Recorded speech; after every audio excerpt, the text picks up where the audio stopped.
Okay, so now that we got at least a little bit of a structure here, you see we got I did not add chief of staff. I mean finance officer or whatever we want to add. But the way you add them is you come down here, general staff they are, and you add where's finance officer?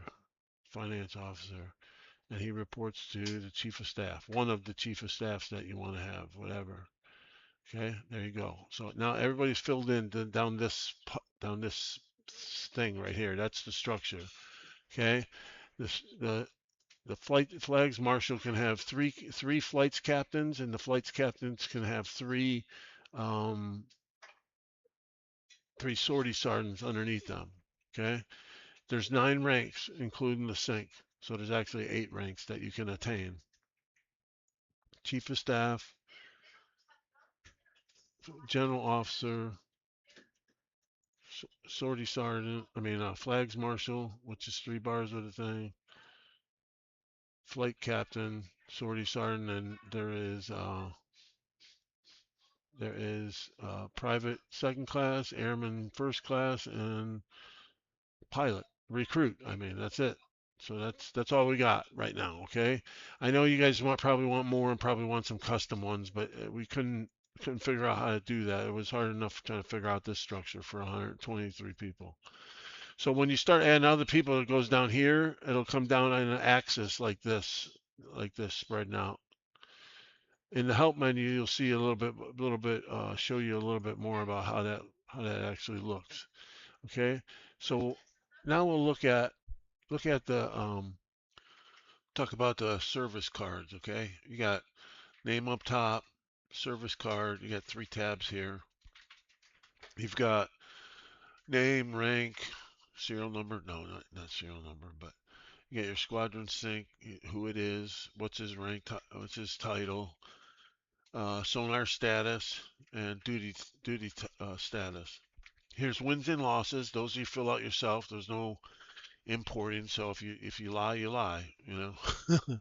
No, seriously, but you should fill them in appropriately. But it doesn't do anything to your stats or anything or mean anything. It's just to tell the guild, hey, this is, or not the guild, the squadron, what your wins and losses look like. All right, and then you have a mission active. This is where you use the drop down to say you should have everybody as soon as they sign in say what they're doing.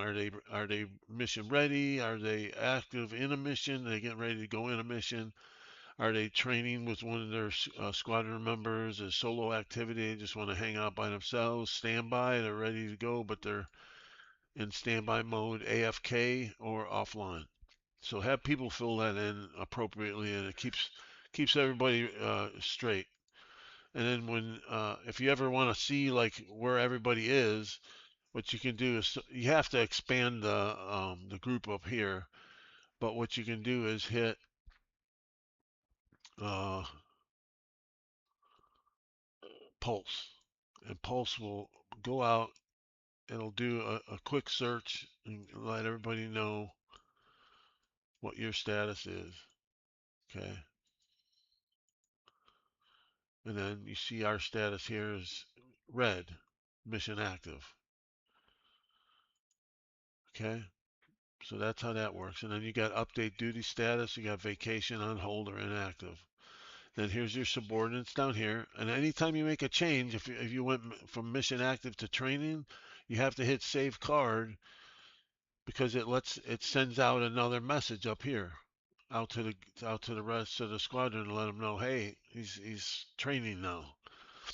Okay, then you got the personnel jacket. Here you get to choose your avatar. Pretty cool avatars, I think. You can import your own 512 by 512 picture. And then you got the week down here, Monday through Sunday, excuse me. And what you do is every week you go in here and you fill out when you're going to be available, right?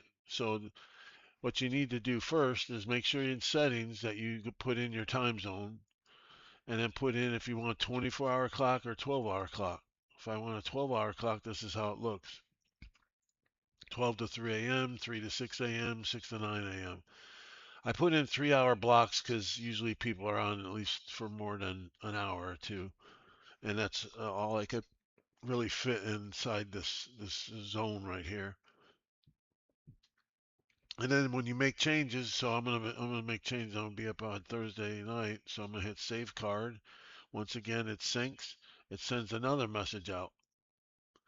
Okay, and then it'll tell you last registry upload refers to the last time you registered your aircraft. Okay, and I'll talk about that in a subsequent video, probably in the next one. Then you get your career showcase here. There's a picture of your rank. You got medals and ribbons and certificates down here on the bottom. And then you got the capability to print your me wall. And a me wall is just what it says. It's about a wall about me. Okay? And you create it. And then you can print it. And it looks really cool when it's printed. It looks really cool. We'll have to print one later to show you how it looks, but it looks really cool. Way better than this one. This one's not filled in. Okay, and then close that. Okay, and then make sure that when you're done that you hit uh, your I mean, you hit your sync buttons on your on keyboards to send out your messages. Okay, to the rest of the squadron. And then you've got uh, one last thing I want to talk about here, and we'll be done with this video. This is how it all fits together. Okay, here's excuse me. Sonar is right here. This is your weekly schedule. That fits in. Here's your squadron, the rest of the squadron. That fits in your weekly schedule. Who's going to be available, what times. That feeds readiness. And readiness you'll see later, but if your sonar feeds into readiness, so does skills. Aircraft, Sky Pilot feeds aircraft into readiness. So readiness is really. I mean, wait till you see it. I think it's pretty impressive.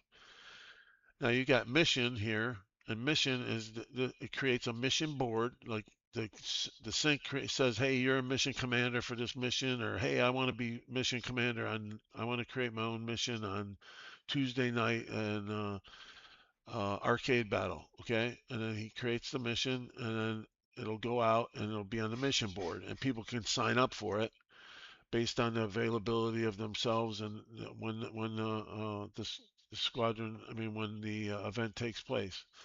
And then squadron members sign up for it, just like I said. Then you've got as you go through the mission, you'll meet these other avenues, right? Loadout. You put your loadout in from Norden 2 to show the commander, hey, this are the missiles that I'm carrying on this aircraft, what aircraft you're bringing, what load you're bringing, so he can adjust fire if he needs to.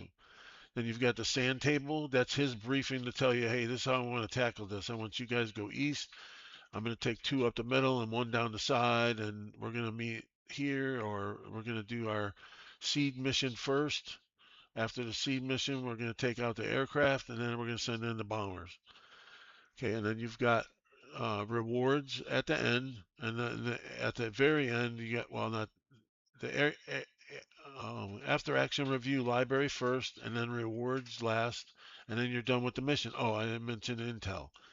The Intel guys fill this out, and all it does is gives you as much Intel information as we have on that mission that's going to be up and coming, or you can actually fill it out yourself, whoever is assigned to do it. But on bigger missions, it's going to be the Intel officer. Okay, and that's how it all fits together. Okay, and you'll see all these later. All right, so I'll see you in the next video. Thanks for watching.